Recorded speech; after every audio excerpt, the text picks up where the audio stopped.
Hey guys, Gretchen Fleener here from paintertainment.com. Happy Tuesday. It's 10 o'clock and it's time for another tip. If you haven't noticed, I'm coming to you today from my kitchen because today we're going to talk about cleaning.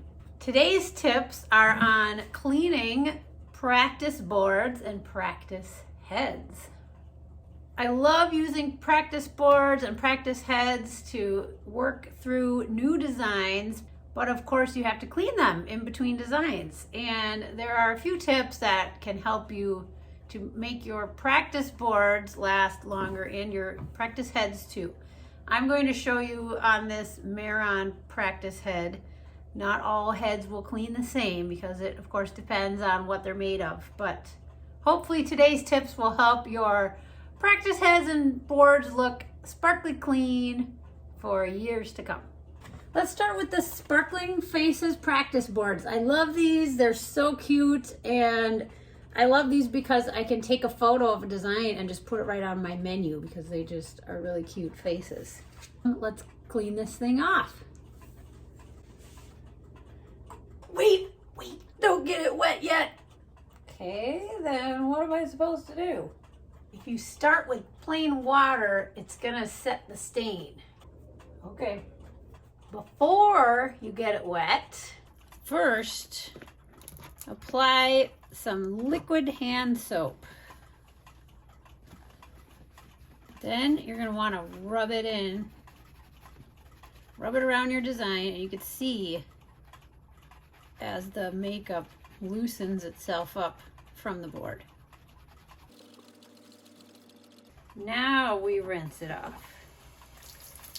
Now that the makeup is all picked up off the board, it's in the soap, and we just rinse it all right off. Dry it off with a towel. And now you're ready to paint another cool design. Okay, let's talk practice heads. Now this is a Mehron practice head. I have these and the Sparkling Faces boards in my shop, paintertainment.com. Let's say you didn't really do the soap method first, and you've got some kind of stains on your practice head. This is what I've found is the best way to get these particular heads clean. You're gonna want some Mr. Clean Magic Erasers and isopropyl alcohol. You want at least 90% or higher. And what we're going to do is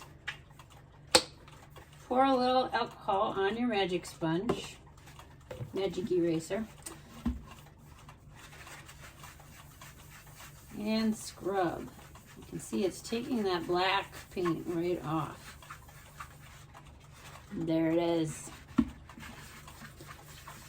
You can clean and clean with soap and water on these, and they just don't come totally clean, but magic eraser with 90% or higher alcohol can really get it looking pretty good. You can see that's coming off here. Now I don't care as much about my practice head being in pristine condition as I do my Sparkling Faces boards because honestly I don't use photos of this head in my menu. I don't know why. I mean, it's not creepy at all.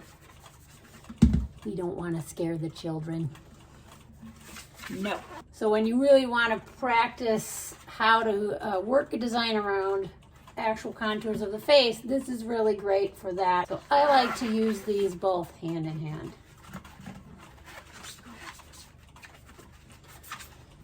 Now there's gonna be these little cracks like in the eyes and the mouth where you just can't get the sponge in there. Sometimes it helps if you can just kind of squeeze some of the alcohol and the whatever magicness is on the eraser into those cracks, and then take a little brush, scrub in there.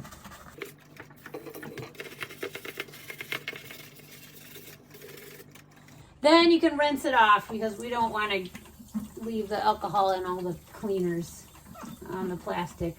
I'm sure is not great for it. So you can see my head is in pretty good shape. It's definitely not as gross as it was. This will help refresh your head and make it look a little better. Sparkling Faces boards usually come out looking just like new, as long as you start with the soap, then the water. Thanks so much for watching this week. We'll see you right back here next Tuesday for another Tip at 10. Happy painting!